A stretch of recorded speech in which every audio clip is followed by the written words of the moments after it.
Rajgurunagar ST bus स्थानकामध्ये प्रवाशांनी शिवाई बस रोखली। बस चालक मद्यधुंद अवस्थेत असल्याचा आरोप या सगळ्या प्रवाशांनी केला आणि बस रोखून धरली। पुण्यावरून नाशिकला जाणारी ही बस होती जी प्रवाशांनी अडवून धरलेली होती। ही दृश्य आपण बघतोय।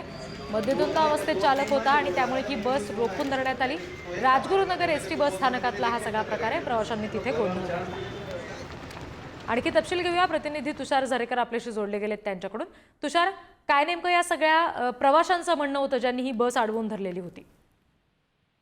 रिद्धी, एकंदरीत जर आपण पाहिलं तर नक्की एसटी महामंडळामध्ये नक्की चाललंय काय असंच म्हणण्याची आता वेळ यायला लागली आहे। कारण वेगवेगळे प्रकार खरं तर एसटी महामंडळाच्या पुढे येताना पाहायला मिळतात आहे। शिवशाही ही जी बस आहे ती इलेक्ट्रिक बस आहे आणि ती पुणे ते नाशिक असा रोजचा प्रवास खरं तर या एसटी महामंडळाचा सुरू असतो। या रोडवरून नेहमी धावत असतात।